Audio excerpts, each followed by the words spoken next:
తండ్రి. నీ పరిశుద్ధ ఘనమైన నామానికి వందనాలు తండ్రి. ఈ తరుణము, ఈ అవకాశం తండ్రి మేము పొందుకున్నామంటే తండ్రి, మా ఆరోగ్యము, మా బలము, మా శక్తి కాదు కానీ తండ్రి, కేవలం నీ ఉచితమైన కృప వల్ల మేము పొందుకున్నామన్న సంగతిని మేము గుర్తెరుగుటకు తండ్రి మా మనోనేతలను వెలిగించండి తండ్రి. చేరి వచ్చిన పిల్లలందరినీ తండ్రి మీ చేతులకు అప్పగిస్తున్నాను తండ్రి. వినగలిగే చెవులను, గ్రహించగలిగే మనస్సును మీ పిల్లలకు అనుగ్రహించండి. సత్యవాక్యాన్ని సమపాలలో విభజించి వివేకంతో బోధించగలిగే జ్ఞానాన్ని నాకు ప్రసాదించవలసిందిగా వేడుకుంటూ క్రీస్తున్నామని ప్రార్థనలు వేడుకుంటున్నాం మా పరమ తండ్రి. ఆమేన్.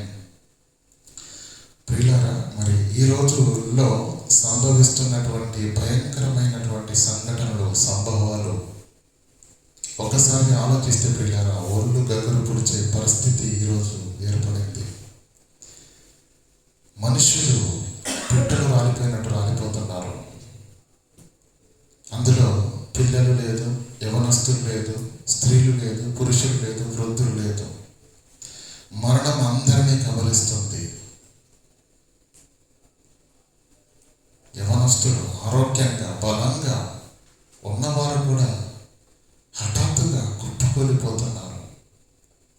ఒకప్పుడు మరణం అంటే ప్రియులారా ఏదో 60, 70, 80 ఏళ్ళు పైబడినటువంటి వృద్ధులు ఇంట్లో మంచం పడితే వారికి బీపీ వచ్చిందని వినేవాళ్ళం, వారికి షుగర్ వచ్చిందని వినేవాళ్ళం కదా. కానీ ఈరోజు షుగర్ పిల్లల్లో కూడా ఉంది, యవనస్తుల్లో కూడా ఉంది. ఒక బీపీ కాదు, ఒక షుగరే కాదు, ఈరోజు వస్తున్నటువంటి రోగాలు పిల్లలు అంతు చిక్కని రోగాలు.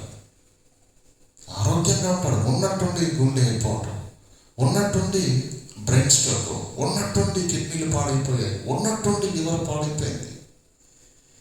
ఏం వింటున్నాం? ఏం జరుగుతుంది ఈ ప్రకృతిలో?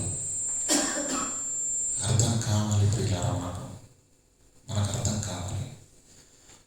మనిషికి రోగం వచ్చినప్పుడు డాక్టర్ దగ్గరికి వెళ్ళాలనుకోండి, వెళ్ళగానే డాక్టర్ దగ్గరికి వెళ్ళగానే నయం అయిపోద్దండి చెప్పాలి. కొన్ని సందర్భాల్లో కాదు. అప్పుడు మనం ఏం చేస్తాం? డాక్టర్ గారిని మార్చేస్తాం కదా, వేరే ఆసుపత్రికి వెళ్తాం. అక్కడ కూడా ట్రీట్మెంట్ సరిగా తేగలేదనుకోండి, మనకి ఎటువంటి ఉపశమనం కలగలేదనుకోండి, అప్పుడు ఏం చేస్తారు? వైద్యులు తెలిసిన వాళ్ళు మనకి ఏం చెప్తారంటే స్పెషలిస్ట్ దగ్గరికి వెళ్ళండి అంటారు. స్పెషలిస్ట్ అంటే ఎవరు? ఆయన డాక్టరే. కానీ స్పెషలిస్ట్ ఎందుకు అయ్యాడు అంటే ముందుగా ఆయన సమస్యను తెలుసుకుంటాడు. ముందుగా సమస్యను అనాలిసిస్ చేస్తాడు. సమస్యను తెలుసుకొని దానికి సరైన మందు, సరైన పరిష్కారం, సరైన మందు, సరైన పరిష్కారం. గనకనే ఒక జనరల్ ఎంబీబీఎస్ డాక్టర్ దగ్గరికి వెళ్తే మనకు రోగం నయం కాదేమో, కానీ స్పెషలిస్ట్ దగ్గరికి వెళ్తే మాత్రం ఖచ్చితంగా. కారణం ఇద్దరు డాక్టర్లే కదా. కనుక పిల్లల సమస్యను గుర్తించగలిగితేనే దానికి సరైన మందు వేయగలుగుతాం. సరైన మందు వేయగలిగినప్పుడే రోగాన్ని నయం చేసే పరిస్థితి ఉంటుంది. కనుక పిల్లల ఈ ప్రకృతిలో ఏదో జరుగుతుంది అన్న సంగతి మనకు అర్థం కాకపోతే ఏముందిలే. మనుషుల యొక్క మనస్తత్వం ఎలా ఉంటుంది అంటే పిల్లల ఏదైనా భయంకరమైన హృదయ విరాకమైనటువంటి ఒక సంఘటన జరిగిందనుకోండి, 4 రోజులు బాధపడతారు, 4 రోజులు అయ్యో అంటారు, 4 రోజులు గుండెలు బాదుకుంటారు, మళ్ళీ 4 రోజుల తర్వాత యథావిధి, యథా రాజా తథా ప్రజ అన్నట్టుగా మళ్ళీ ఏం జరగలేదు అన్నట్టుగా మరలా వెళ్ళిపోతూ ఉంటారు. ప్రభుత్వాలు కూడా చూడండి, ఏదైనా జరిగేసరికి హడావిడి చేసేస్తారు, మళ్ళీ తర్వాత నార్మల్ అయిపోతుంది.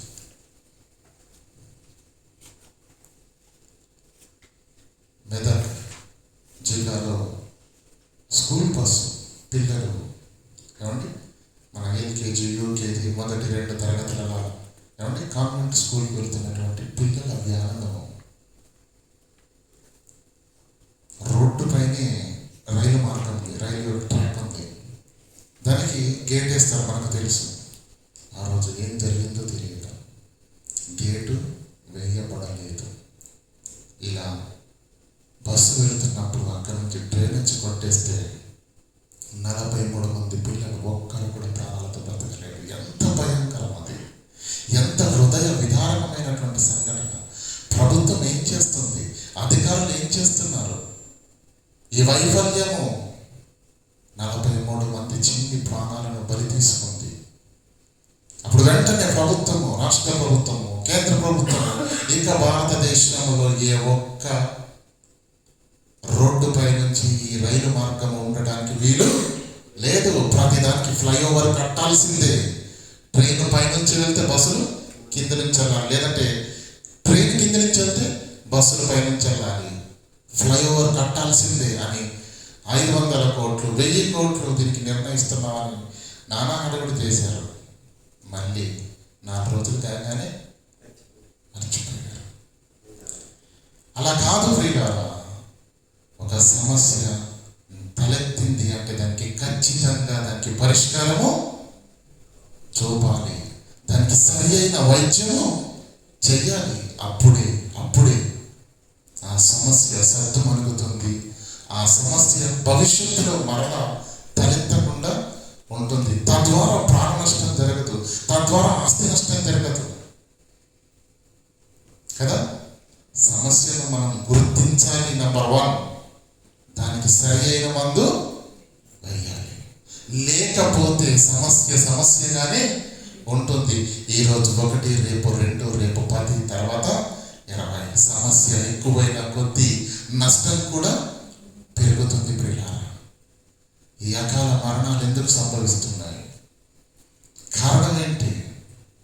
ఒకప్పుడు వృద్ధులకు కదా మరణం అనేది వచ్చేది, వృద్ధులకు కదా బీపీ, షుగర్లు అనేవి వచ్చేవి. ఈరోజు పిల్లల దగ్గర నుంచి ప్రియులారా, కళ్ళజోడు లేదండి పిల్లలకు, షుగర్లు లేవా చెప్పండి, కిడ్నీ సమస్యలు లేవా, నరాల సమస్యలు లేవా?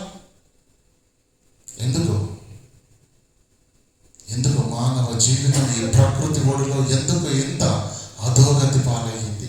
ఎందుకు ఇంత భయంకరమైన స్థితిలోనికి ప్రియులారా జారిపోయింది?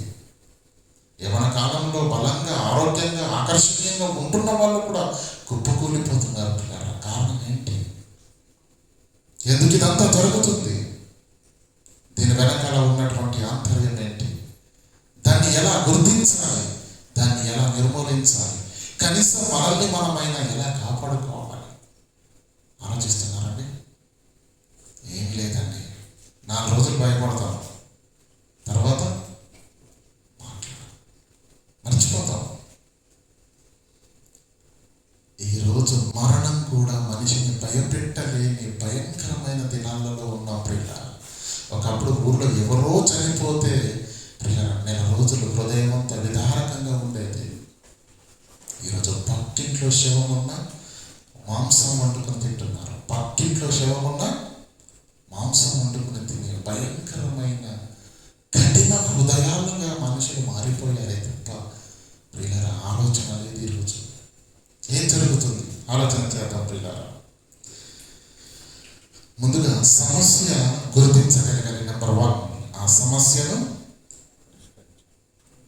నిర్మూలించడానికి ఏం చేయాలి, అరికట్టడానికి అది తెలిసిన వాడి స్పెషలిస్ట్, అలాంటి వారి దగ్గర రోగము నయమవుతుంది. ఈ ప్రకృతిలో సంభవిస్తున్న సంభవాలు, మానవ జీవితాన్ని కబలిస్తున్నటువంటి ఈ రోగాలు, అకాల మరణాలు, వీటి వెనకాల ఉన్నటువంటి ఆంతర్యం ఏంటి? ఏం జరుగుతుంది?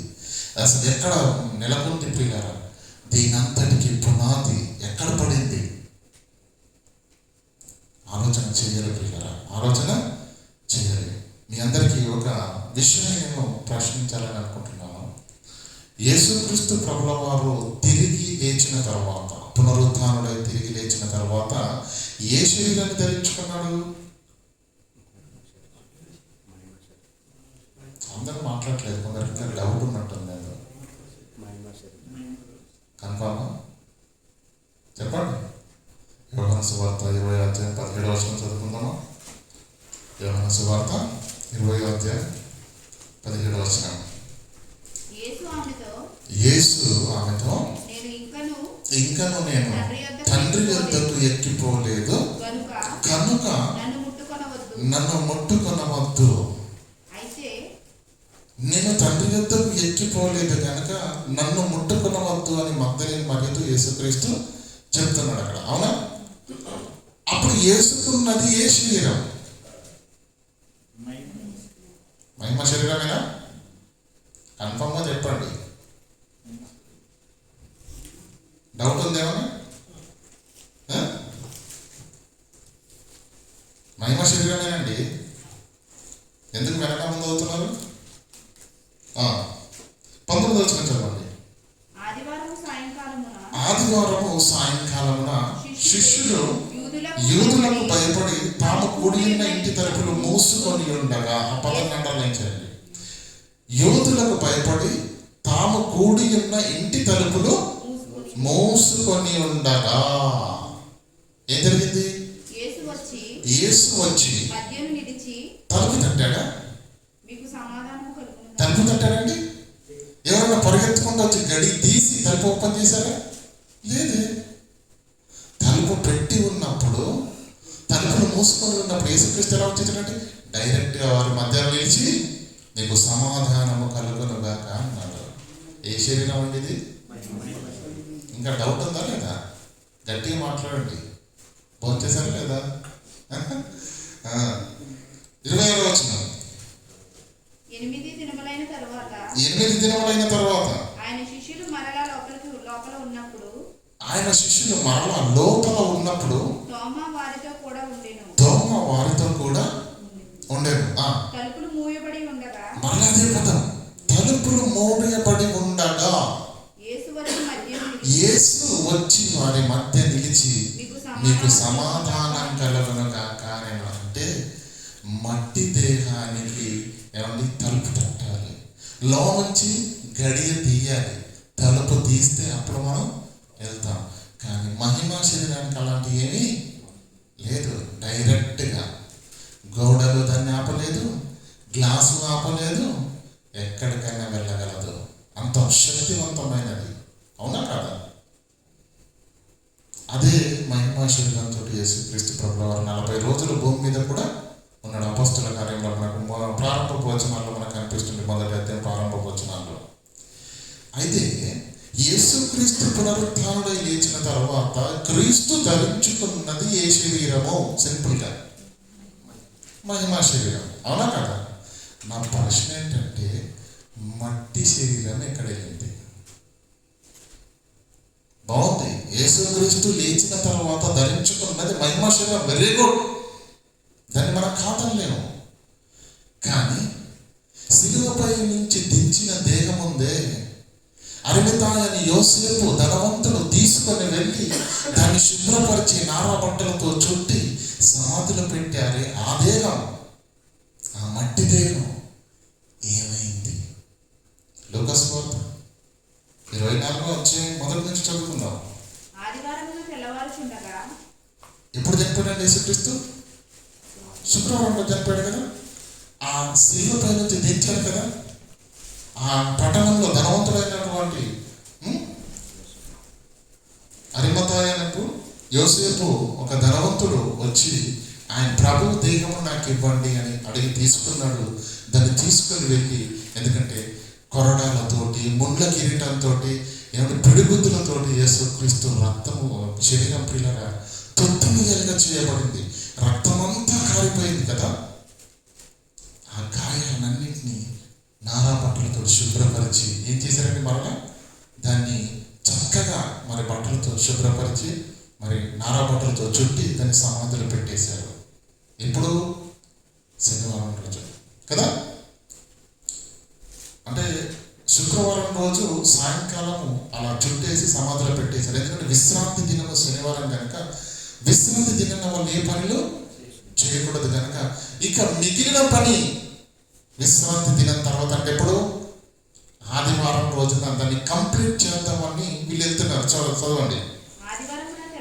ఆదివారం తెల్లవారుచుండగా ఆ స్త్రీలు తాము సిద్ధపరిచినటువంటి సుగంధ తైలము తీసుకుని వచ్చి సమాధి వద్దకు వచ్చి సమాధి ముందర ఉండిన రాయి దొర్లింపబడుట చూచి లోపలికి వెళ్ళిరి కానీ ప్రభువైన యేసు దేహము శిలువ పైన నుండి దించిన దేహము, ఈ యోసేపు గారు తీసుకొచ్చిన దేహము, నారా బట్టలతో చుట్టిన దేహము ఏదైతే ఉందో, క్రీస్తు యొక్క భౌతిక దేహం, పార్థివ దేహం, మట్టి దేహం ఏదైతే ఉందో సమాధి ముందర ఉండిన రాయి దొరలింపబడుట చూచి లోపలికి వెళ్ళిరి కానీ ప్రభువైన యేసు దేహము వారికి కనబడలేదు. ఎక్కడికి వెళ్ళింది చెప్పాలి?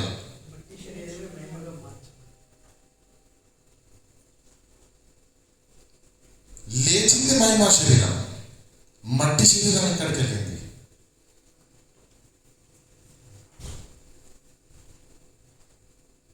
సమాధానం కష్టం కదండి. సమాధానం దొరకాలంటే పని చేయండి. ఓ విత్తనాన్ని తీసుకెళ్ళండి, విత్తనాన్ని తీసుకుని వెళ్ళి భూమిలో పెట్టండి, నీళ్ళు పోయండి. అది మొలకెత్తిన తర్వాత మొక్కగా మారిన తర్వాత అప్పుడు తవ్వండి, చుట్టూరా త్రవ్వండి. ఏం దొరుకుతుందండి? విత్తనం దొరుకుతుందా? చెట్టు వచ్చింది బాగానే ఉందండి, నేను కానీ పెట్టింది నాటింది విత్తనాన్ని కదా, విత్తనం ఎక్కడదండి దొరుకుతుందా? కారణం కొరింథీయులకు రాసిన మొదటి పత్రిక 15వ అధ్యాయము 42వ వచనాన్ని చదువుకుందాం ప్రియులారా.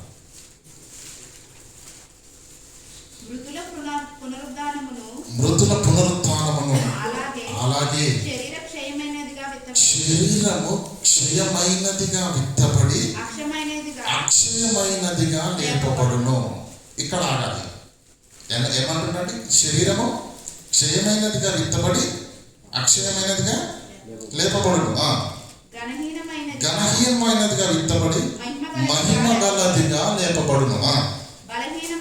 బలహీనమైనదిగా విత్తబడి బలమైనదిగా లేపబడును. అంటే దాని అర్థం ఏంటి? విత్తనం ఉంటేనే చెట్టు వచ్చింది, విత్తనమే లేదనుకో చెట్టే లేదు, రాదు. అంటే మహిమా శరీరం రావాలంటే ఏది ఇంపార్టెంట్? చెట్టు రావాలంటే విత్తనం కావాలి కదా. అక్కడ ఏమైనా చదవండి, శరీరము క్షయమైనదిగా విత్తబడి అక్షయమైనది. అక్షయం అంటే నాశనం కానిది, మరణము లేనిది, ఎప్పుడు ఉండేది. అక్షయం అంటే శరీరము క్షయమైనదిగా విత్తబడి అక్షయమైనదిగా లేపబడును.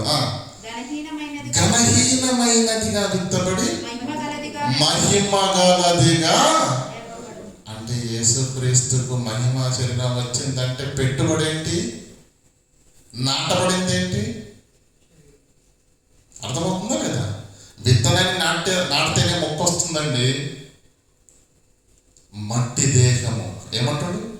క్షయమైనదిగా విత్తబడి అక్షయమైనదిగా లేపబడును. ఘనహీనమైనదిగా విత్తబడి మహిమ గలదిగా లేపబడును. అంటే ఈ మహిమ గల శరీరము ఎక్కడి నుంచి వచ్చిందన్నమాట? మట్టి దేహమే మహిమ దేహంగా. అర్థమవుతుందా లేదా? అంటే ఈ దేహం ఇంపార్టెంటా కాదా? ఇది లేదనుకో, విత్తనం లేకుండా చెట్టు వస్తుందా? రాదు. మరి ఘనహీనమైన ఈ శరీరం ఏదైతే ఉందో ఇది లేకపోతే మహిమ దేహం వస్తుందా? రాదు. వస్తుందా లేదా? రాదు. అయితే ఇంతవరకు మనం చాలాసార్లు కొన్ని పాఠాలు విన్నాం. ఏమని? నీ శత్రువు ఎవరు? శరీరమే నీ శత్రువు అని పాఠం విన్నారా? శరీరాన్ని నమ్మొద్దు, ఈ పాఠం కూడా విన్నారా లేదా? విన్నారా? అర్థం ఏంటి? శరీరం శత్రువా? నిజమే, అది తప్పు కాదు. అది ఒక కోణంలో మాత్రమే. ఎందుకంటే ప్రియులారా, అపోస్తలుడైన పౌలు ప్రారంభంలో దేవుని యొక్క సంఘాన్ని అపరిమితంగా హింసించాడు, నాశనం చేశాడు. తను చేసింది తప్పు అని తెలిసిన తర్వాత, క్రీస్తును కనుగొన్న తర్వాత ఏం చేశాడండి? తను చేసిన అపరాధం అంతటికి ప్రక్షాళనగా, తాను ఎంతటి అన్యాయం మహాపాపం చేశాడో దానికి ప్రత్యేకతంగా తను ఊపిరి ఉన్నంత వరకు కూడా పరుగు అనేది ఆపకుండా దేవుని యొక్క సంఘాన్ని, ఆత్మలను రక్షించి విశేషమైన చరిత్రను సృష్టించాడు క్రైస్తవ సమాజంలో. అపోస్తలుడైన ఎలా చేయగలడు ఇంత పని? దేనితో చేశాడు? దేనితో చేశాడు? శరీరమే లేదనుకోండి, కాళ్ళు ఇరిగిపోయాయి అనుకోండి, నోరు పడిపోయింది అనుకోండి, చేస్తాడా ఈ పని? అంటే దేవుని పని చెయ్యటానికి ఈ శరీరము ఎంత ప్రధానమైనదో, ప్రాముఖ్యమైనదో మీరు గుర్తించండి. యేసుక్రీస్తు కూడా ఏమన్నాడు? శరీరదానికి అయి ఉన్న దినములను మహారోదనతోను కన్నీళ్లతోను చేశాడు. ఏమన్నాడు ఇక్కడ? యోహాను సువార్త 17వ అధ్యాయం 4వ వచనంలో ఏమన్నాడు? చదవండి. చేయుటకు నీవు నాకు ఇచ్చిన పని సంపూర్ణంగా నెరవేర్చి. దేనితో? చేయుటకు నీవు నాకు ఇచ్చిన పనిని, చేయుటకు నీవు నాకు ఇచ్చిన పనిని సంపూర్ణంగా నెరవేర్చి. దేనితో నెరవేర్చాడు? ఎలా నెరవేర్చాడు? దేనితో నెరవేర్చాడు? సమాధానం చెప్పాలి మీరంతా. శరీరంతో, మట్టి శరీరంతో. క్షయమైనదని మనం దేన్నైతే అనుకుంటున్నామో ఈ మట్టి శరీరంతో ఏం చేశాడు? చేయుటకు నీవు నాకు ఇచ్చిన పనిని భూమి మీద సంపూర్ణంగా నెరవేర్చి నిన్ను మహిమపరిచాను కనుక తండ్రి, లోకము పుట్టక మునుపు నీ యొద్ద ఏ మహిమ ఉన్నదో ఆ మహిమతో ఇప్పుడు నన్ను నీ యొద్ద మహిమపరచము. అంటే మహిమాలోకములోనికి మనం వెళ్ళాలంటే మట్టి శరీరంతో చేయాల్సిన పనేనా పెట్టుబడి?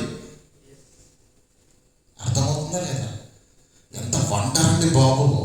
ఈ మట్టి దేహంతో చేసిన పనులకు ఆ మహాలోకంలో ఉన్నతమైన సింహాసనాన్ని దేవుడు ఇస్తానంటున్నాడంటే మీరు ఆలోచించండి. ఈ శరీరము ఎంత ప్రాముఖ్యమైనదో, ఈ శరీరాన్ని ఎంత పదిలంగా మనం కాపాడుకోవాలో. కాపాడుకున్న ఆ శరీరాన్ని నువ్వు దేని కొరకు వాడతావో అదే మన గమ్యాన్ని నిర్ణయిస్తుంది. అవునా కాదా? మన గమ్యాన్ని నిర్ణయిస్తుంది. ఒక పేతురును తీసుకోండి, ఒక అపోస్తలును తీసుకోండి, ఒక స్థితిని తీసుకోండి. బైబిల్లో రాయబడిన భక్తులందరూ దేవుణ్ణి ఎలా మహిమపరిచారో తెలుసా? దేవుడు వారికి అప్పగించిన పనిని చేసి ముగించి, కదా, దేవుడు వారికి అప్పగించిన పనిని ముగించి దేవుని నామాన్ని మహిమపరచారు. అపోస్తలుల కార్యములు 13:22 చదవండి. మనందరికి తెలిసిన మాట. సహోదరులారా, అబ్రహాము వంశస్థులారా, 36 చదవండి అన్న. 13:36.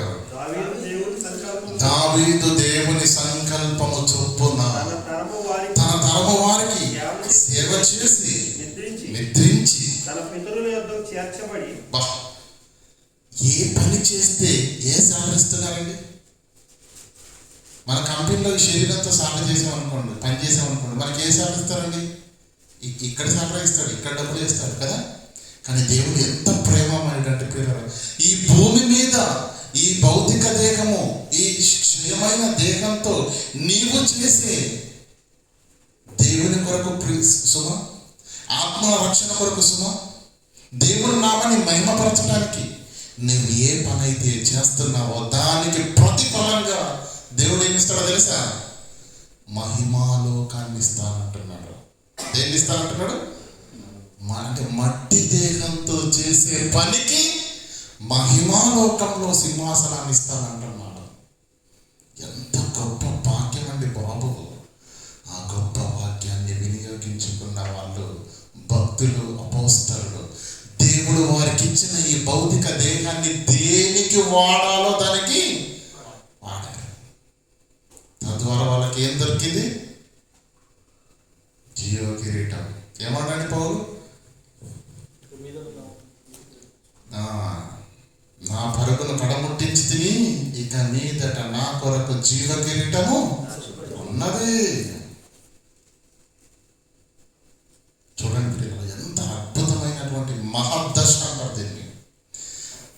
అది క్రీస్తు నామములో పిలువబడిన వారికి, అనగా ఆయన రక్తములో కడగబడి పరిశుద్ధులుగా ఉండేటకు పిలువబడిన క్రైస్తవులకి ఈ మహద్దశ అనేది ప్రియుల వర్తిస్తుంది.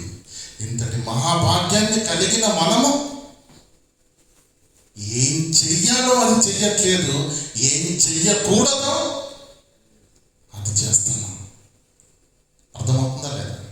ఈ దేహముతో భక్తులు మన పితరులు ఏం చేశారు? తన తరము వారికి సేవ చేసి నిద్రించి దేవుని నామాన్ని మహిమపరిచి నిత్యలోకాన్ని సంపాదించుకున్నారు. అదే శరీరం మనకు కూడా ఉంది. అదే శరీరం, అవే కళ్ళు, అవే చేతులు, అవే కాళ్ళు. ఈ శరీరంతో నువ్వేం సంపాదించుకుంటున్నావు? ఈ శరీరంతో నువ్వేం సంపాదించుకుంటున్నావు? భూమి మీద ధనవంతుల గురించి మనకు బాగా తెలుసు. ఏం చేశాడు ధనవంతుడు? తన జీవిత కాలం మట్టుకు ఏం చేశాడటండి? తనకిష్టమైనట్టు సుఖం అనుభవించాడట. తద్వారా ఏమయ్యాడు? పాతాళ అగ్నిగుండంలో యాతన పడుచున్నాడు. అంటే అతన్ని అగ్నిగుండానికి నడిపించింది శరీరమే. ఈ భక్తులను నిత్యలోకానికి నడిపించింది శరీరమే. అర్థమవుతుందా లేదా? ఆ శరీరమే ఈరోజు నీకు ఉంది, నాకు ఉంది. ఈ శరీరముతో మనం ఏం చేయాలి? రోమీలకు రాసిన పత్రిక 6వ అధ్యాయం 11వ వచనం.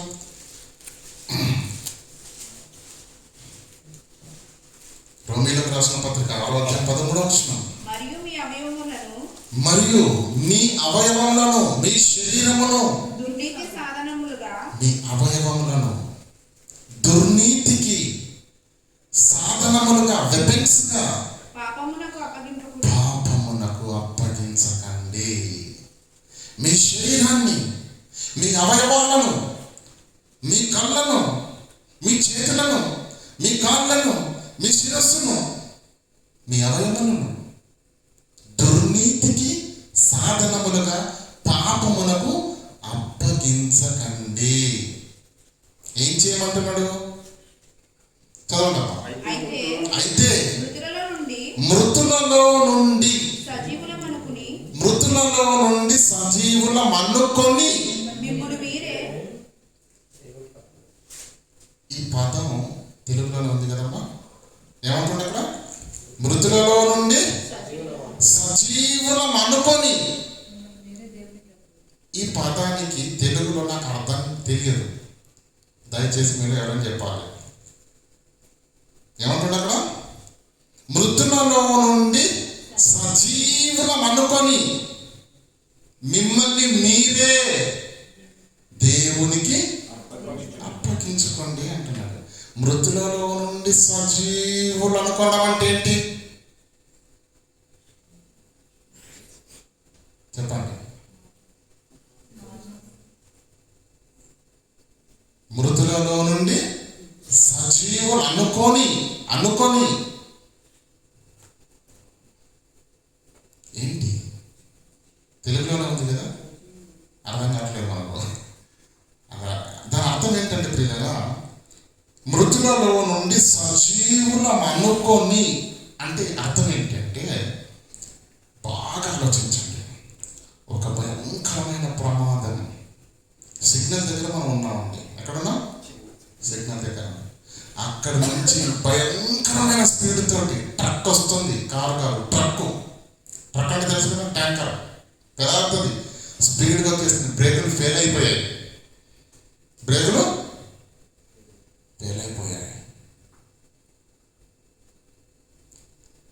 రెండు పక్కల గోడుంది. నువ్వు ఎటు పరిగెత్తలేవు. ఖచ్చితంగా అది రావడం ఖాయం, నువ్వు చావడం ఖాయం. దాంట్లో సమస్య లేదు. అక్కడ డోర్ ఉంది, లాక్ పడింది. దాన్ని దాన్ని ఇలా ఇలా ఇలా ఇలా ప్రయత్నం చేస్తున్నాం బయటికి వెళ్ళిపోవాలని. లేదు, అక్కడి నుంచి కిలోమీటర్లో ఉంది, 500 మీటర్లు, 400, 300, 250 మీటర్లు దగ్గరకు వచ్చేసింది. చచ్చిపోతా కన్ఫర్మ్ అయిపోయింది. ఆ క్షణంలో టక్కన డోర్ ఓపెన్ అయిపోయింది, బయటికి వెళ్ళిపోయాను. మృతులలో నుండి సజీవులం అనుకోవాలి అంటే ఒక్క క్షణం లేట్ అయితే అయిపోయింది రా పని, చచ్చానే. కానీ బ్రతికే అవకాశం అక్కడ లేదు, బట్ట కట్టే అవకాశం అక్కడ లేదు. కానీ దేవుని యొక్క మహాకృపనే నన్ను కాపాడింది. నేను ఈ సమయానికి ఆల్రెడీ చనిపోవాలి, నన్ను సమాధి చేసేయాలి, ఈ సమయానికి సమాధి కార్యక్రమం అయిపోవాలి. కానీ ఇంకా నేను బ్రతికున్నానంటే అది మృతులలో నుండి సజీవులం అనుకోవడం. అంటే మనం అనుకుంటామంటే మనకు దేవుడు కాపాడినటువంటి ప్రేమేంటో తెలియదు, ఆయన అనుగ్రహించిన కృప మహదైశ్వర్యం ఏంటో మనకు తెలియదు. ఏముంది లేండి, పాస్టర్ గారు చెప్పారు, సముద్రంకి వెళ్ళి మన మునిగవిలో వచ్చాం అంతే. దేవుడు అనుగ్రహించినటువంటి రక్షణ ఎంత గొప్పదో అర్థం కాకపోతే ప్రియులారా, ఈజీగా ఈ దేహాన్ని పాపమునకు, దుర్నీతికి సాధనాలుగా అప్పగించి భయంకరమైనటువంటి అగ్నిగుండాన్ని కొని తెచ్చుకుంటాము. అది అర్థమైతే మిమ్మల్ని మీరే ఏమన్నాడు అక్కడ, అయితే మృతులలో నుండి సజీవులం అనుకొని. మీరు ఆలోచించండి, గుండె మీద చేయి పెట్టి ఆలోచించండి. అసలు మనం బ్రతికిన బ్రతుకులకు, మన జీవితంలో జరిగినటువంటి తప్పిదాలకు మనము బ్రతికే అవకాశం ఉందా? మనలో నీతి ఉందా? ఏమండి, మనం ఈరోజు క్షేమంగా బ్రతుకున్నామంటే మన నీతి ఎంత మాత్రం కారణము కాదు, మనకు తెలుస్తుంది. మనం ఎప్పుడూ చనిపోయి ఉండాలి, కానీ ఇంకా బ్రతుకున్నామంటే కారణం దేవుని యొక్క కృప. అది అనునిత్యము మనం జ్ఞాపకం పెట్టుకోవాలి. మృతులలో నుండి సజీవులం అనుకొని మిమ్మల్ని మీరే అన్నాడా? మిమ్మల్ని మీరేం చేయాలట? దేవునికి. అంటే మీరేం చేయాలన్నట్టు? మోకరించి ప్రార్థన చేసి, ప్రభువా నేను నీ పరిచర్యలో వాడబడడానికి సిద్ధంగా ఉన్నాను, నీ పరిచర్యలో ఒక పాత్రగా నన్ను వాడుకో తండ్రి అని ఏం చేయాలి? మిమ్మల్ని మీరే అప్పగించుకోవాలి. పాస్టర్ గారు చెప్పదా పని? మరి పాస్టర్ గారు చెప్తా ఉండాలి మిమ్మల్ని మీరే. ఎందుకంటే మీరు రియలైజ్ అయితేనే భక్తి స్టార్ట్ అవుతుంది. మీకు అర్థమైతేనే నిజంగా మీ భక్తి సారవంతమైనదిగా మారుతుంది. ఎందుకంటే దేవుడు మీకు అర్థం కావాలి, దేవుని ప్రేమ మీకు అర్థం కావాలి, దేవుని యొక్క కృప మీకు అర్థం కావాలి, ఆయన ఎలా కాపాడాడో, ఎలా ఇంకా మనల్ని సంరక్షిస్తున్నాడో అది మనకు అర్థం కాకపోతే, ఆ ప్రేమను మనము స్పృశించకపోతే, అనుభవపూర్వకంగా గుర్తిరగకపోతే ప్రియులారా మనకు పెద్ద తేడా ఏమి ఉండదు. ఉదయ సాయంకాలం మధ్య మనం బ్రతికేస్తున్నాం అనుకుంటాం. దేవుని కృప లేనిది మనం బ్రతకడం లేదు. ఒక్కసారి గుండె మీద చేసుకుని ఆలోచించు. ఎన్ని ప్రమాదాల నుంచి తప్పించబడ్డావు, ఎన్ని సమస్యల నుంచి తప్పించబడ్డావు. మరణపు అంచు వరకు వెళ్ళి కూడా భయంకరమైన రోగాల్లో నుంచి తగ్గి నువ్వు భూమి మీదకి తిరిగి నువ్వు రాలేవా ఆరోగ్యంగా? ఎలా? దేవుని యొక్క ప్రేమ, దేవుని యొక్క కృప ఇంకా ఇంకా ఇంకా ఇంకా నిన్ను ఆవరించి ఉన్నది కనుకనే ప్రియులారా ఇంకా మనం సజీవులుగా ఉన్నాము. అయితే ఇక్కడ ఏమన్నాడండి? మనం ఏం చెయ్యకూడదో చెప్పాడు, ఏం చెయ్యాలో చెప్పాడు. మరొకసారి చదవండి. కాబట్టి శరీర దురాశలకు లోబడినట్లుగా,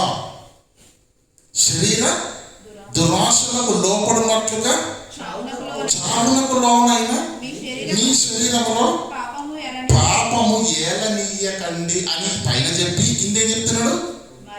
మరియు మీ అవయవములను దుర్నీతికి సాధనములుగా అప్పగించకండి. దుర్నీతికి సాధనములుగా మనం అప్పగించడం అంటే ఏంటో మనకు అర్థం కాదు కనుక పైన చెప్పాడు. ఏమంటుండు? శరీర దురాశలకు లోబడటమే, శరీర దురాశలకు లోబడటమే మన అవయవాలను పాపానికి అప్పగించడం. శరీర దురాశలకు లోబడటం, తద్వారా పాపము నీ పైన ప్రభుత్వం చేయటం,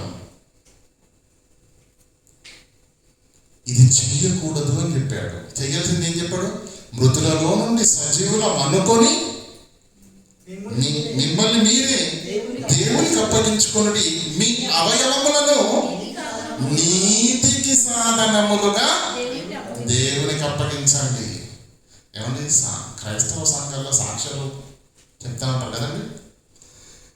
ఎక్కడైనా కానీ ప్రియులారా, బైబుల్ చదివిన కలదోడు వచ్చిందని చెప్పి ఒక్కరు చెప్పలేరండి. ఇప్పటివరకు సాక్ష్యం ఒక్కరు చెప్పలేదు. వస్తుందండి.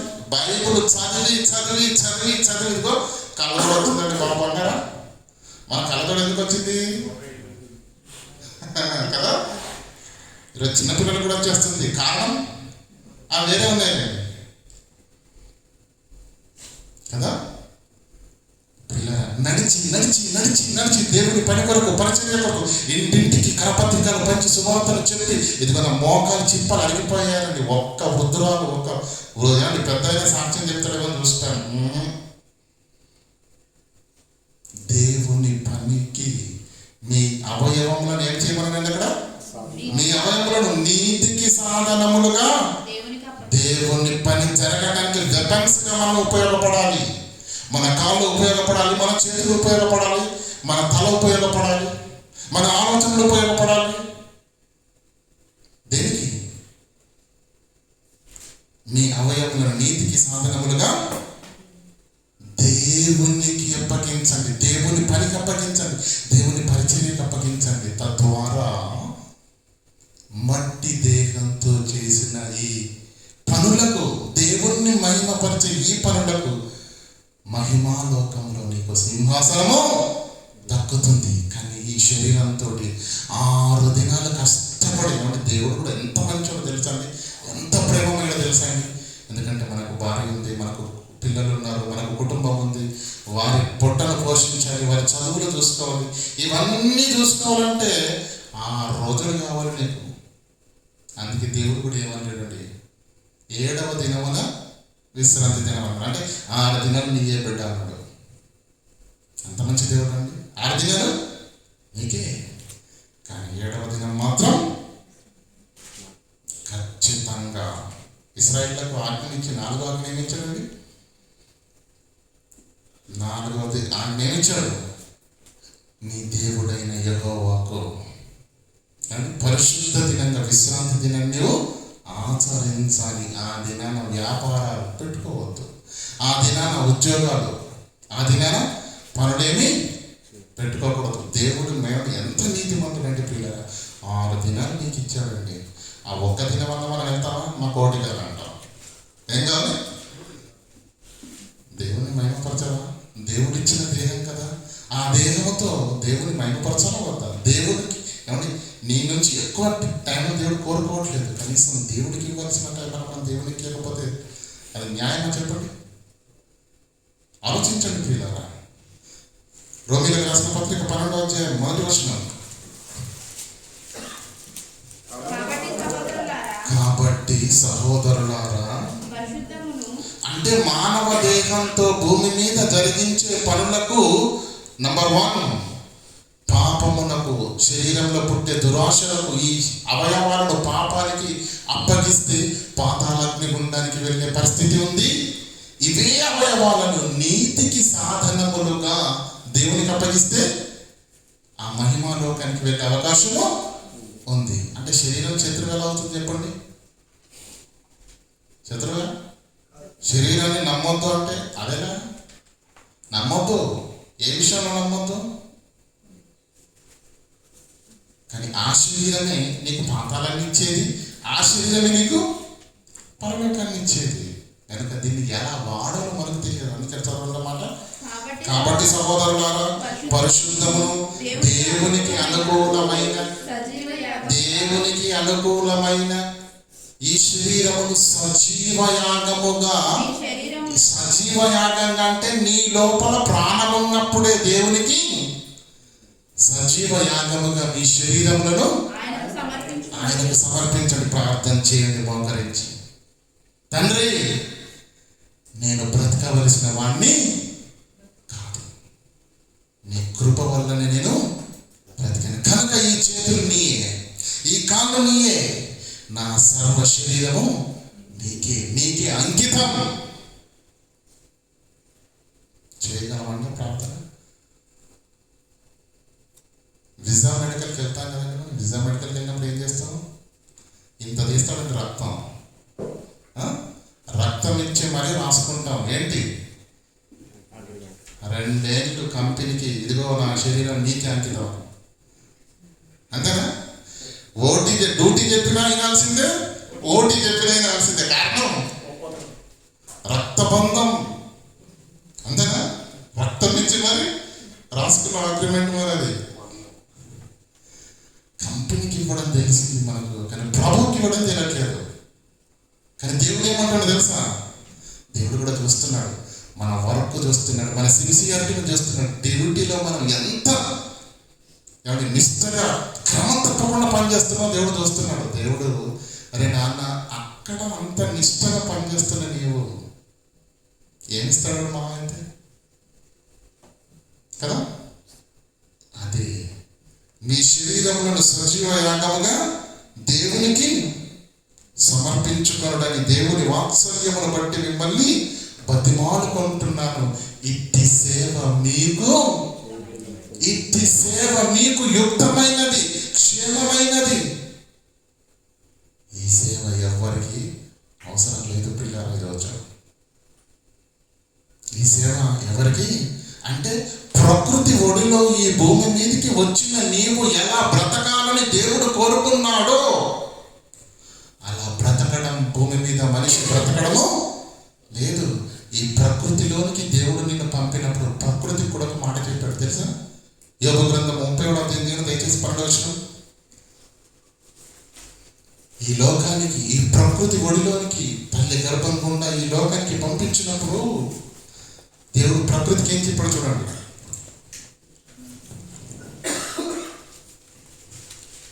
చదవండి. 37వ అధ్యాయం 12వ వచనం. ఆయన వలన, ఆయన అంటే దేవుని వలన నడిపింపబడినది నరులకు నివాసయోగ్యమైనది అన్నాడు. నరులకు నివాసయోగ్యమైన భూగోళము అన్నాడు. ఏంటండి? నరులకు నివాసయోగ్యమైనదంటే దాని అర్థం ఏంటి? నివసించటానికి అనుకూలమైనది. ఈరోజు అనుకూలంగా ఉందండి ప్రకృతి? నరులకు నివాసయోగ్యమైన భూగోళము మీద మెరుపులు, మేఘములు సంచారం చేయను. ఆయన వాటికి ఆజ్ఞాపించినది యావత్తు అవి నెరవేర్చును. శిక్ష కొరకే గాని, భూలోకం కొరకే గాని, కృప చేయుటకే గాని దేవుడు ఆజ్ఞాపించినది అవి. ఇక్కడ మనకు సమాధానం దొరుకుతుంది. దేవుడు ప్రకృతిని సిద్ధం చేసి ఆ ప్రకృతి ఒడిలో నిన్ను నన్ను పెట్టి, ప్రకృతికి ఏం చెప్పాడు తెలుసా? ముందు ఆ ప్రకృతిని ఏమన్నాడు తెలుసా? నరులకు నివాస యోగ్యమైనది, ఆరోగ్యకరమైనటువంటి కంఫర్టబుల్ జోన్, నివాస యోగ్యమైన భూమి మీద ఏమండి మెరుపును, మేఘమును సంచారం చేయను. ఆయన వాటికి ఆజ్ఞాపించిన యావత్తు అంటే దేవుడు ఏం చెబితే అవి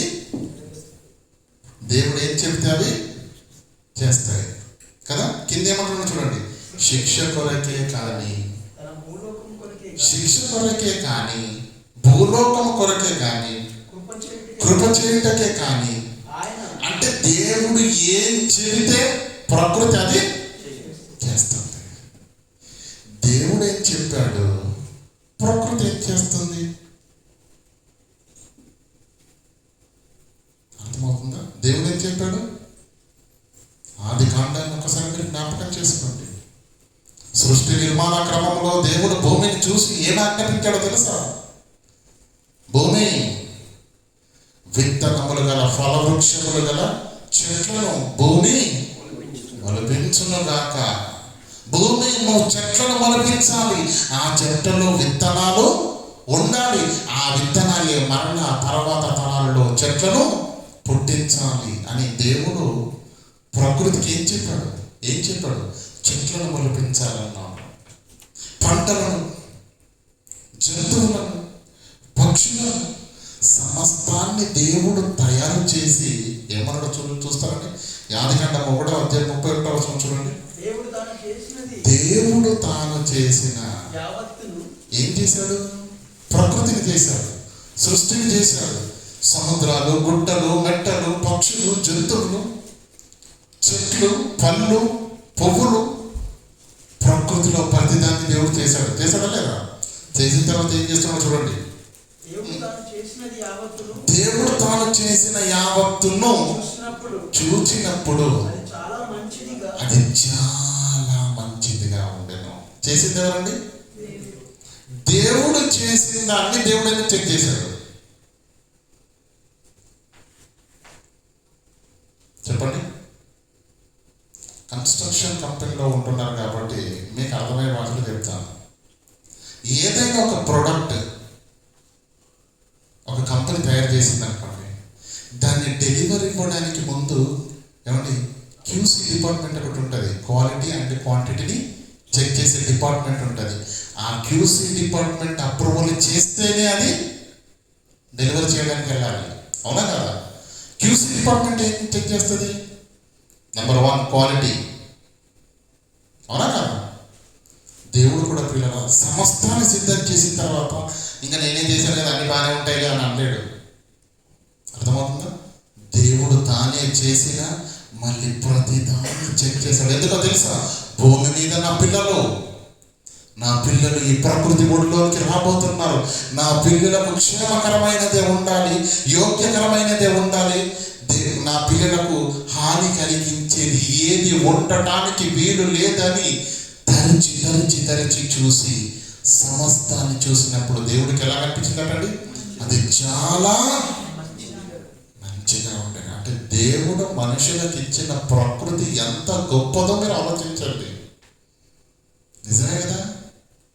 మరి అంత గొప్ప ప్రకృతి మరి ఈరోజు ఎందుకు విలయతాండవం చేస్తుంది? ఏం జరిగింది? సమస్య ఎక్కడో మొదలైంది. చూడండి ఆదికాండము 3వ అధ్యాయం 17వ వచనం. ఆయన ఆదాముతో మనందరికి తెలుసు కదండి, దేవుడు ముందుగా ఈ తోట చెట్టులో ఉన్న ఫలవృక్షాలన్నింటినీ తినమన్నాడు. ఒకే ఒక్క పండు తినద్దన్నాడు. అవునా కదా? కానీ వీళ్ళు ఏం చేశారు? ఎన్నో వందల వేల రకాల పళ్ళు ఆ తోటలో ఉన్నప్పుడు వాటిని తినొచ్చు కదండి శుభ్రంగా. దేవుడు ఏదైతే అద్దన్నాడో ఖచ్చితంగా దీన్నే పోయే కాలం అంటారు కదండి. మన భారతదేశంలో ఒక శ్లోకం ఉంది, వినాశకాల విపరీత బుద్ధి అంటారు. అంటే పోయే కాలం వచ్చిందంటే అన్ని ఇలాంటి ఆలోచనలు వస్తాయి. ఈ తోటలో లక్షల వేల పళ్ళు ఉన్నాయి కదా, దేవుడు వాటన్నింటినీ నిరభ్యంతరంగా తినమన్నాడు కదా. మరి ఆ పళ్ళను తిని ఆరోగ్యంగా దేవుని ఆజ్ఞను అనుసరించి సుఖ సంతోషంలో బ్రతకవలసినటువంటి ఆదాము హవ్వల జీవితం ఎందుకు తలకిందులయ్యిందో తెలుసా? దేవుడు ఏం చెప్పాడు? ఈ పండు దినమున నిశ్చయముగా 2:17 చదవండి. 2:17 ఆదికాండం 2:17 చదవండి. అయితే మంచి చెడులను తినవచ్చు, వృక్ష ఫలాలను తినకూడదు. It is order. దేవుడు ఖండితంగా ఇచ్చిన ప్రప్రథమైన ఆజ్ఞ.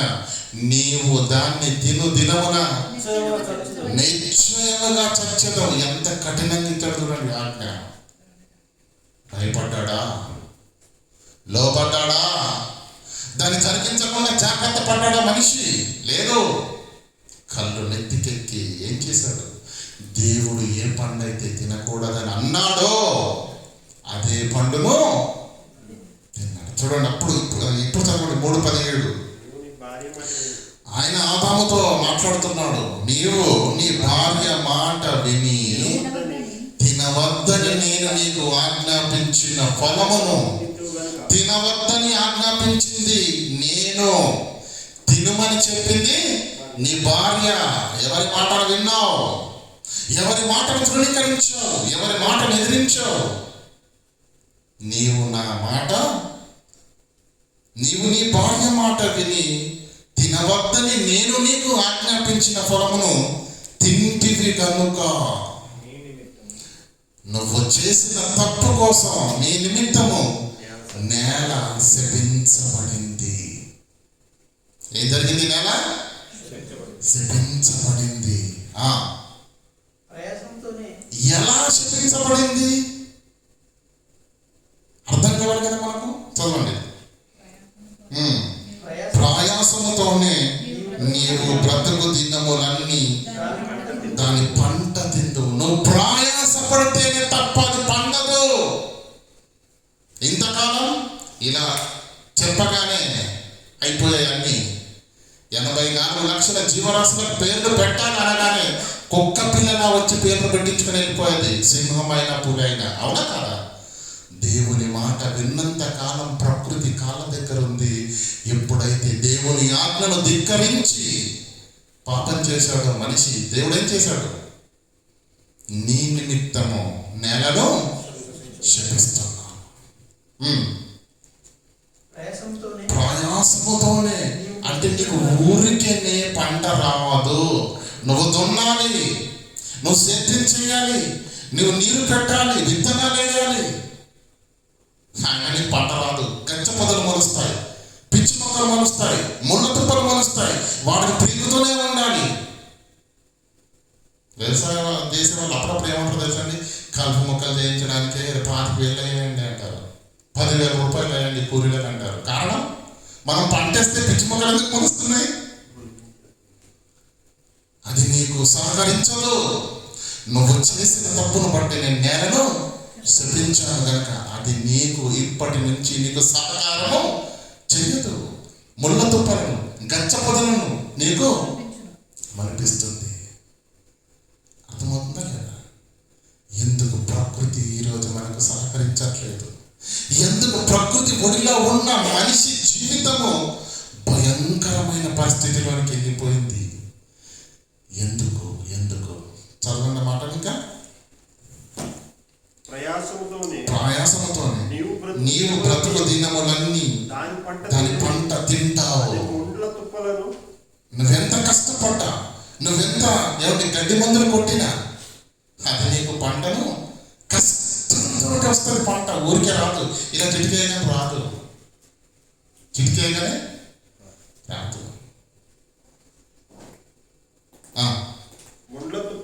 గచ్చ పొదలను నీకు మొలిపించును. నువ్వు పొలంలోని పంట తిందువు. నీవు నేలకు తిరిగి చేరు వరకు నీ ముఖమున చెమట కార్చి ఆహారం తిందువు. చెమట కారకుండా, శ్రమ పడకుండా. ఈరోజు ఎవరికైనా భూమి మీద కడుపు నిండుతుందండి? స్త్రీలు కానీ పురుషులు కానీ. రిక్షా తొక్కుకునే వాడికి దగ్గర నుంచి కోటీశ్వరుడు వరకు. నేను కోటీశ్వరుడు కనుక ఏం బాధ లేదనుకుంటున్నావా? వాడి బాధలు వాడుకున్నాయి. అక్కడ మీటింగ్ అంటారు, ఇక్కడ మీటింగ్ అంటారు, ఆ ప్రాజెక్ట్ అంటారు, ఈ ప్రాజెక్ట్ అంటాడు. కనీసం ముద్ద తిని ప్రశాంతంగా పడుకునే పరిస్థితి ఉందో తెలుసా మీకు? ప్రతివాడు కష్టపడాలి, ప్రతివాడు ప్రయాసపడాలి. కారణం ఈ నియమం ఎందుకు వచ్చిందో తెలుసా? ప్రారంభంలోనే దేవుని మాటను ధిక్కరించినందుకు మానవాళి తెచ్చుకున్న శాప ఫలితమే ఈ బ్రతుకు. శాప ఫలితమే ఈ బ్రతుకు. ఫ్యాన్ ఉంది కదండి, మీకు తెలుసు కదా ఫ్యాన్, సీలింగ్ ఫ్యాన్ చూసారు కదా? వేసామనుకోండి వేగంగా తిరుగుద్ది. ఆఫ్ చేసామనుకోండి, ఇలా ఆఫ్ చేయగానే స్విచ్ ఆఫ్ చేయగానే టక్కన అయిపోతుంది ఫ్యాన్. ఎంత టైం పడుతుంది? టైం పడుతుంది. నువ్వు స్విచ్ ఆఫ్ చేయగానే ఇమ్మీడియట్గా ఫ్యాను ఆగదు. దానికి ఉన్న వేగంతో మెల్లమెల్లగా ఆల్రెడీ పవర్ కట్ అయిపోయింది. ఏం జరుగుతుంది ఇప్పుడు? నెమ్మదిగా స్లోగా తిరిగి అప్పుడు ఆగిపోతుంది. ఎప్పుడైతే దేవుడు నీ నిమిత్తము నేలను శపించాడో భూమి మీద మనిషికి మనుగడ అనేది లేకుండా పోయింది. ఇంకిక్కడ క్షేమం ఎక్కడిది? ఇంకా ఇక్కడ ఆరోగ్యం ఎక్కడిది? ఇంకా ఇక్కడ నివాసయోగ్యమైన పరిస్థితి ఎక్కడిది? నీకు అర్థం కావట్లేదు.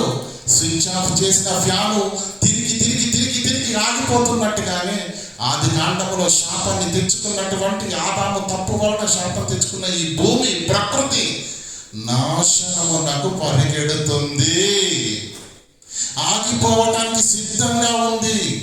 రోమీలకు రాసిన పత్రిక తీయండి దయచేసి, 8వ అధ్యాయం. రోమీలకు రాసిన పత్రిక 8వ అధ్యాయం 19వ వచనం. దేవుని కుమారుల ప్రత్యక్షత కొరకు. ఫస్ట్ ముందుగా 22 చదవండి. సృష్టి యావత్తు ఇది వరకు ఏకగ్రీవముగా మూలుగుచు ప్రసవ వేదన పడుచున్నది. ఎందుకు? ప్రకృతి ఎందుకు మూలుగుతుంది? మంచం పట్టిన రోగి మంచం పడిన ఏం చేస్తున్నాడండి? ఆ ఎముకల బాధకు తట్టుకోలేక ఏం చేస్తున్నాడండి? మూలుగుతాడు. అంతేనా? మంచం పడ్డ రోగి మూలిగాడంటే అర్థం ఉంది, కానీ ప్రకృతి ఎందుకు మూలుగుతుంది?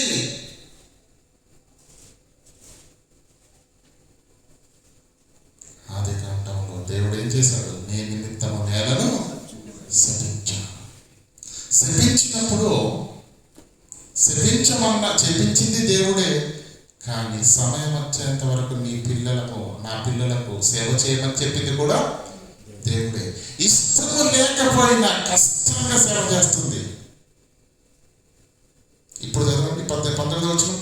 దేవుని కుమారుల ప్రత్యక్షత కొరకు సృష్టి మిగులు ఆశతో, అంటే ప్రకృతి అంతా ఏం చూస్తుందంటే ఎవరు తేరు చూస్తుందంట. ఎవరు దేవుని కుమారుడు, ఎవరు దేవుని కుమార్తె, ఎవరు దేవుని కుమారుడు, ఇలా ప్రకృతి 1000 కళ్ళతో ఎదురు చూస్తే ఎక్కడ దేవుని కుమారుడు కనబడట్లేదు. ఎక్కడ దేవుని కుమార్తెలు? అంతా అబద్ధాల కోరలే, అంతా అన్యాయస్తులే, అందరూ పాపంలో ఉన్నవారే, అందరూ మోసం చేసేవారే. ఫోన్ చేశారనుకోండి, బ్రదర్ ఎక్కడ ఉన్నారు, ఫోన్ ఆడదానికి వస్తున్నారండి, డౌట్ ఉంది బ్రదర్ అంటాడు. రూమ్లో హ్యాపీగా ఏసీ రూమ్లో చారపడి పడతాడు. అప్పుడు భూమి, ఓరి దరిద్రుడా, నీ కొరకు నేను కాపు కాస్తుంది, నీలాంటి వాళ్ళ నేను మోస్తుంది. అక్కడ ఏమంటే ఆ సహోదరుడి కంటే అబద్ధం చెప్పావు, నాకు తెలుసు కదా నువ్వేం చేస్తున్నావు ఇక్కడ. ఆ మంచం వరకు ఉండదండి. ఆలోచించండి, ప్రకృతి ఎందుకు మూలుగుతుంది? మన అబద్ధాలు, మన మోసాలు, మన కుట్ర, మన కుతంత్రం, మన కపట నాటక వేషాలు అన్ని పర్ఫెక్ట్ గా తెలిసిన వ్యక్తి ఎవరైనా ఉన్నారంటే ఎవరు? ప్రకృతి. విపరీతమైన కోపం చేస్తుంది ప్రకృతికి. కానీ దేవుడు ఏమన్నాడు? నా పిల్లలకు నువ్వు సేవ చేయాలి. ప్రభువా, ఈ దౌర్భాగ్యులకు నేను సేవ చేయాలి. ఇష్టం లేకపోయినా కష్టంగా మనల్ని మోస్తుంది. అందుకే మూలుగు. ప్రకృతి ఇది వరకు, సృష్టి ఇది వరకు ఏకగ్రీవంగా మూలుగుతుంది. ఆదాము తప్పు చేసినప్పటి నుంచి కోపం తట్టుకోలేకపోతుంది. కానీ దేవుడు నా పిల్లలకు నువ్వు సేవ చేయాలి కానీ తోకాడించదని చెప్పాడు. ఆ ఆజ్ఞకు భయపడి దౌర్భాగ్యులము, అన్యాయస్తులము, అక్రమార్కులము, మాట తప్పువారము, దేవుని యొక్క త్యాగాన్ని, కష్టాన్ని గుర్తించకుండా దేవుడు ఈ మహాకృప చేత ఈ మహాభాగ్యాన్ని అనుగ్రహించిన మరణ పాపములోకి శరీరం ఎవరి దుర్వాసనకు లోపడి మరలా ఈ పవిత్ర జీవితాన్ని తీసుకుని వెళ్ళి బొడుదలో పోసిన పన్నీరుగా పాపానికి అలవాటు పడుతున్న దౌర్భాగ్యులుగా బ్రతుకుతున్న మనం అంటే ప్రకృతికి భయంకరమైన కోపం. దేవుడు ఆజ్ఞ ఇవ్వట్లేదు కనుక నోరు మోసుకొని మనల్ని మోస్తుంది. ఒక్కసారి భూమికి పర్మిషన్ ఇచ్చాడు అనుకున్నది, దేవుడు ఏం చేస్తాడో తెలుసా? భూమికి పర్మిషన్ ఇస్తే భూమి ఏం చేస్తుంది? ఒక్క నిమిషంలోని భూమి బద్దలకి దౌర్భాగ్యులందరినీ కప్పేస్తుంది. దాతాను కదా మోషేను ఎదిరించిన వారిని ఏం చేసింది? భూమి ఏం చేసింది? కదా. మోషే దగ్గరికి వెళ్ళి ఎదిరించి మాట్లాడేసరికి మోషే ప్రార్థన చేస్తాడు. అప్పుడు ఏమన్నాడు? వాళ్ళని దగ్గరికి ఎదిరించి మాట్లాడినప్పుడు మోషేను వెనక్కి వెళ్ళి అన్నాడు. మోషే వెనక్కి వెళ్ళిపోయేసరికి వీళ్ళు చక్కలు వెతుకుంటున్నారు. మాకు భయపడిపోయాడు. చూస్తుండగానే వారి కళ్ళ ముందున్నటువంటి భూమి రెండుగా బద్దలై ఎదిరించింది ఇద్దరే. కానీ వారు, వారి భార్యలు, వారి కుటుంబం, వారి కలిగిన సంపాద్యం అంతా భూమి మింగేసింది. అంత కోపం ప్రకృతికి మనం అంటే. ఎందుకంటే మన గురించి ప్రకృతికి తెలిసినంత ఏమంటే 3D ఏమంటే HD క్లారిటీ తోటి ప్రకృతికి తెలిసినంత ఎవరికైనా తెలుసా?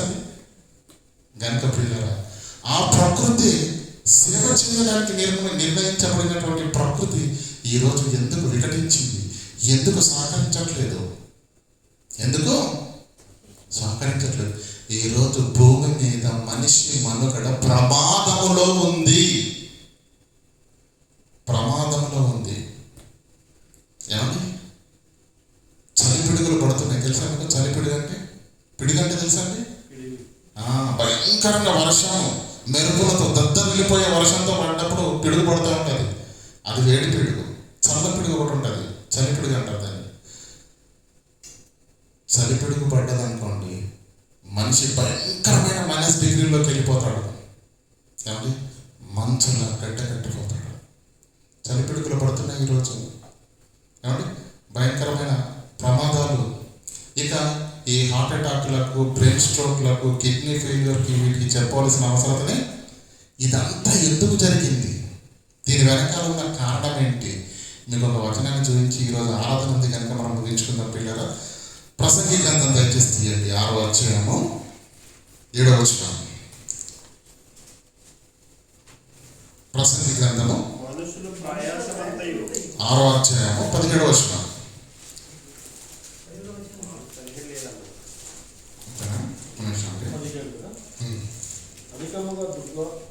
అధికముగా దుర్మార్గపు పనులు చేయకుము. పదాన్ని అండర్లైన్ చేసుకోండి. అధికముగా దుర్మార్గపు పనులను చేయకుము. నంబర్ 1, బుద్ధిహీనముగా తిరగవద్దు. నంబర్ 2, నీ కాలమునకు ముందుగా నీ వేళ చనిపోదు. ఈ పదాన్ని అర్థం చేసుకుంటే మనకు ఫుల్ క్లారిటీ వచ్చేస్తుంది. నీ కాలానికి ముందు నీ వేళ అంటే నీకు ఒక కాలం ఉంది, ఆ కాలం కంటే ముందే చనిపోతున్నాడు ఆ మనిషి. ఏమంటే మనకు తెలుసు కదా, మన 139 కీర్తన 16వ వచనంలో ఉంటుంది, పిండమునై ఉండగా నీ కనులు నన్ను చూసేను, నియమింపబడిన దినములో ఒకటైనను కాకమునిపే నీ గ్రంథములో లిఖితం. అంటే దేవుడు భూమి మీద మనిషి ఎంతకాలం బ్రతకాలో తన గ్రంథాల్లో రాసుకున్నాడు. పలానా ఏమండి, పలానా బ్రదర్కి ఎంత, పలానా అమ్మగారికి, కుమారమ్మ గారికి 100 ఏళ్ళ ఆయుష్. అంతేనా అండి? 100 ఏళ్ళు. పలానా సహోదరునికి 78 సంవత్సరాల 6 నెలల 2 రోజులు ఇట్లా ఉంటుంది కదండి. అంటే దేవుడు ఎవరికి ఎంత ఇవ్వాలంటే రాసుకున్నాడంట. కానీ ఇక్కడ ప్రసంగి గ్రంథంలో ఏం మాట్లాడుతున్నాడు? నీకు దుర్మార్గపు పనులు చేయకము, బుద్ధిహీనంగా తిరగకము. ఎందుకంటే దుర్మార్గపు పనులు చేస్తే, బుద్ధిహీనంగా తిరిగితే ఏమవుతుంది? నీ కాలానికి ముందుగా నీకు నిర్ణయించబడిన ఆయుష్కాలం 100 సంవత్సరాలు అయితే నువ్వు 70 ఏళ్ళకి ఎందుకు చనిపోతున్నావు? నీకు నిర్ణయించిన కాలము 60 సంవత్సరాలు అయితే 20 ఏళ్ళకి ఎందుకు చనిపోతున్నావు? కారణం బాగా ఆలోచించండి. ఏమంటే యోగ గ్రంథం ఒకసారి తీయండి. యోగ గ్రంథము 14వ అధ్యాయం తీయండి దయచేసి. 5వ వచనం 14:5. నరుల ఆయుష్కాలమునకు పరిమితి కలదు. వారి నెలల సంఖ్య నీకు తెలిసే ఉన్నది. మించజాలని వయోపరిమాణంను నీవు వారికి నియమించి ఉన్నావు. అంటే దేవుడు ప్రతి మనిషికి ఆయుష్ను నిర్ణయించాడు. అవునా? మనకు తెలియదు. ఒకరిది 30 కావచ్చు, ఒకరిది 50 కావచ్చు, ఒకటి 100 కావచ్చు, ఒకటి తక్కువ కావచ్చు. ఎవరికైనా కానీ ప్రపంచంలో దేవుడు ప్రతి మనిషికి ఆయుష్ను నిర్ణయించాడు. అర్థమవుతుందా? ఆయుష్ దేవుని చేతిలో ఉంది, మన చేతిలో లేదు. కానీ ఆరోగ్యం నీ చేతిలోనే ఉంది. అర్థమవుతుందా లేదా? ఆయుష్, ఆరోగ్యం, ఈ రెండింటిని మనం ఆలోచన చేయగలిగితే ఆయుష్ ఏమో దేవుని చేతిలో ఉంది, ఆరోగ్యం ఎవరి చేతిలో ఉంది? మన చేతిలో ఉంది కదా. ఆరోగ్యము మన చేతిలో ఉంది. ఇప్పుడు మనం ఇందాక చదివా కదా, బుద్ధిహీనంగా తిరగవద్దు, దుర్మార్గం పనులు చేయవద్దు. ఎందుకు? నీ కాలానికి ముందే నీ వేళ. అంటే దేవుడిచ్చిన ఆయుష్కాలం కంటే ముందే చనిపోతారా? దేవుడు మనకు ఇంత ఆయుష్కాలాన్ని నిర్ణయించినప్పుడు ఆ ఆయుష్కాలం వరకు కూడా బ్రతకకుండా నిన్ను ప్రేరేపించి నిన్ను నువ్వు చంపుకునేటట్టుగా నిన్ను నడిపిస్తున్నది ఎవరు? నిన్నెందుకు ఈ లోకంలో నుంచి తీసేయాలనుకుంటున్నారు? కారణం ఏంటి? ఎవరో ఉన్నారు. దేవుడు నిర్ణయించిన ఆయుష్కాలం కంటే ముందే మనల్ని పెట్టే చదువుకొని పంపించేస్తున్నారు, బస్ ఎక్కించేస్తున్నారు అన్నమాట. ఎవరు? ఎందుకు? ఆ మాయలో ప్రపంచం ఎప్పుడో పడిపోయింది. ఇప్పుడు ఈరోజు హార్ట్ అటాక్లు వస్తున్నాయి, ఈరోజు బ్రెయిన్ స్ట్రోక్ వస్తున్నాయి, ఈరోజు గుండెలు బాదుకుంటున్నారు. కానీ కారణం ఏంటో తెలుసా? దేవుడు నిర్ణయించిన ఆయుష్కాలం వరకు కూడా ఈరోజు మనిషి భూమి మీద బ్రతకట్లేదు. తెలుసా కారణం ఏంటి? అధికముగా దుర్మార్గపు పనులు చెయ్యకు. అంటే 1-2 చేస్తే బాగుంటుంది అనేది అర్థం. అర్థం చేసుకుంటే ఇంకా మనల్ని ఎవడు కాపాడలేడు. అధికముగా దుర్మార్గ పనులు చేయకము, బుద్ధిహీనముగా తిరగవద్దు. ఏమండి? నీ కాలమునకు ముందే నీ వేళ చనిపోదు. నీ కాలానికి ముందే. ఈరోజు మనుషులు ఏమండి ఆరోగ్యంగా ఉన్నారండి, ఆరోగ్యంగానే ఉన్నారు, యవన కాలంలోనే ఉన్నారు. హఠాత్తుగా బ్రెయిన్ స్ట్రోక్, హఠాత్తుగా హార్ట్ అటాక్, హఠాత్తుగా. ఎందుకు? దుర్మార్గ పనులు చేసినందుకే వస్తుంది అనుకుంటున్నారా?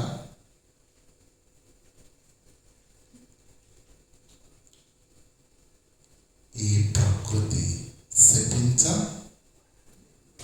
ఆది కాండంలో ఆదము తప్పు చేసినప్పుడు ఏం చేశాడు దేవుడు? నేల. ఇక నేల నుంచి వచ్చేది క్షేమకరంగా ఉంటుందా, ఆరోగ్యకరంగా ఉంటుందని మీరు అనుకుంటున్నారా? ప్రకృతి నాశనమునకు దగ్గరగా పరిగెడుతుంది. ఒక్కసారి ఫ్యాన్ ఆఫ్ చేశారంటే అప్పటి వరకు శరవేగంతో తిరుగుతున్న ఫ్యాన్ ఏం చేస్తుంది? మెల్లగా స్లో డౌన్ అయిపోయి అప్పుడు కొంతసేపానికి ఆగిపోద్ది. కానీ ఆగడానికి కాస్త టైము పడుతుంది. ఆదాము తప్పు చేసేటప్పుడు పవర్ కట్ అయింది అనుకోండి, మీకు అర్థమయ్యే భాషలో తిరుగుతూ ఇప్పుడు ఏమైంది? దగ్గర పడింది. ఈ ప్రపంచానికి ముగింపు దగ్గర పడింది. మానవాళి బ్రతుకులు భూమి మీద సస్యశ్యామలంగా లేవు, ఆరోగ్యంగా లేదు, క్షేమకరమైన పరిస్థితులు లేవు. ఏం తిన్న ప్రమాదం, ఏం తాగిన ప్రమాదం. మరణం ఎవరిని ఎప్పుడు ఎక్కడ ఎలా కబలిస్తుందో తెలియట్లేదు ప్రియులారా. భయంకరమైన పరిస్థితుల మధ్య మనం ఉన్నాం. అయితే నీ మరణమునకు ముందే నీ వేళ చనిపోదు. అంటే దేవుడు నిర్ణయించిన ఆయుష్ కాలం కంటే ముందే మనుషులు చనిపోతున్నారు. కారణం ఏంటి? ఏ దేహమైతే దేవుని పనిలో వాడి నిత్యలోకాన్ని సంపాదించుకోవాలో ఆ దేహము శరీర దురాశలకు లోబడి పాపంలో పండిపోతున్నప్పుడు ఈ శరీరంలో ఉన్న అవయవాలు కూడా ఏమైపోతాయి? క్షీణించిపోతాయి.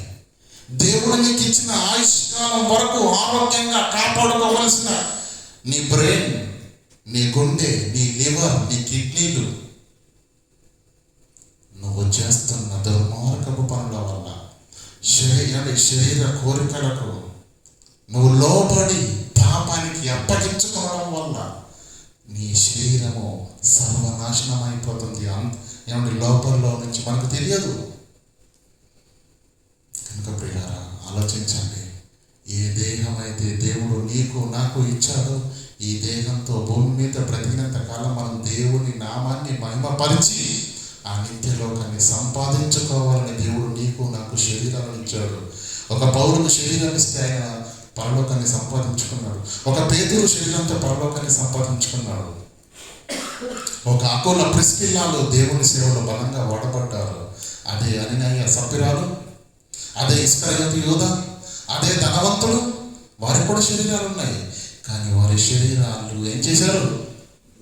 దుర్నీతికి సాధనాలుగా వాడారు. కనుక పాతాళానికి వెళ్ళారు. వీళ్ళేం చేశారు? మృతులలో నుండి సజీవులం అనుకొని ఏం చేశారు? మన అవయవములను దేవునికి నీతికి సాధనాలుగా వాడారు. కనుకనే పిల్లలు వారు నిత్యలోకానికి వెళ్ళారు. అంటే శరీరం మంచిదే, శరీరము విలువైనదే, శరీరము కాపాడుకోవలసిందే, ఆరోగ్యంగా భద్రంగా కాపాడుకోవాల్సిందే. కానీ దీన్ని ఎలా వాడతావు, ఎక్కడ వాడతావు అనేది అది నీపైనే ఆధారపడి ఉంది. శరీర కోరికలను, మనస్సును అదుపులో పెట్టుకుని దేవుని ఆజ్ఞకు లోబడి తలదించి దేవుని ఆజ్ఞను నెరవేర్స్తావా, ఆ నిత్యలోకానికి వెళతావు. శరీరంలో పుడుతున్న తప్పుడు కోరికలకు, ఆలోచనలకు ఈ శరీరాన్ని వాడావా, పాతాళానికి ఉండము తప్పదు. అయితే శరవేగంతో దూసుకొస్తున్న ఈ మరణాలలో నీవు నేను పడకుండా ఉండాలంటే ఏం చేయాలి? ఇక్కడ ఉంది కదా, నీ కాలమునకు ముందే నీ వేళ చనిపోదు. అంటే కాలానికి ముందు చనిపోయే పరిస్థితి ఉంది. గుండె అందుకే ఆగిపోతుంది, కిడ్నీ అందుకే ఫెయిల్ అవుతుంది, బ్రెయిన్ స్ట్రోక్ అందుకే వస్తుంది, ఏదో జరుగుతుంది. మనిషి తెలిసో తెలియక చేస్తున్న తప్పిదాలే ఈరోజు అకాల మరణాలకు కారణం. ఆ మహా దేవుని కృపను బట్టి ప్రతి మాట ఇందులో ముందుగానే వందల వేల సంవత్సరాల క్రితం రాయించడం ప్రియులారా. ఇంకా లోతుల్లోనికి మరి దేవుని చిత్తమైతే వచ్చే ఆరాధనలో మనం మాట్లాడుకుందాం. ఈరోజు మనకు బల్ల ఆరాధన కూడా ఉన్నది కనుక ప్రియులారా, దేవుడు ఇచ్చిన ఈ దేహాన్ని, దేవుడిచ్చిన ఆయుష్కాలం వరకు ఆరోగ్యంగా కాపాడుకొని ఈ శరీరాన్ని దేవుని పనిలో పెట్టగలిగితేవా నిత్యలోకాన్ని సంపాదించుకుంటావు. క్షణకాలము ఏమండి భ్రమ కలిగించే పాపములో సుఖముందని, సంతోషముందని, ఆనందముందని ప్రాకులాడితివా. నీ జీవితం కారు చీకట్లో దీపం మారిపోయినట్టుగానే నీ యొక్క జీవితం కూడా ముగిసిపోతుంది. కనుక రానయ్యున్న దినాల్లో దేవుని మహాకృప చేత మన ఆరోగ్యాన్ని ఎలా కాపాడుకోవాలి, దేవుడు మనకిచ్చిన ఈ ఆధ్యాత్మిక జీవితాన్ని ఎలా ముందుకు తీసుకువెళ్ళాలి, ఎలా మన ఈ బ్రతుకును ఫలభరితంగా మార్చుకోవాలి అనే లోతైనటువంటి విషయాలు మరి దేవుని చిత్తమైతే వచ్చే వారం మాట్లాడుకుందాం. ప్రార్థన చేసుకుందాం. కరుణా సంపన్నుడైన దేవ, కృపగల మా తండ్రి, నీ పాదాలకు వందనాలు. ఇంతవరకు విన్నటువంటి మాటలు తండ్రి నిష్ప్రయోజనం కాకుండా మీ పిల్లల హృదయాల్లో ఫలింప చేయండి తండ్రి. ఆలోచించడానికి కృపను అనుగ్రహించండి తండ్రి. ఏ దేహమైతే తండ్రి ఈ భూమి మీద మిమ్మల్ని మహిమపరిచి ఆ నిత్యలోకాన్ని మేము సంపాదించుకో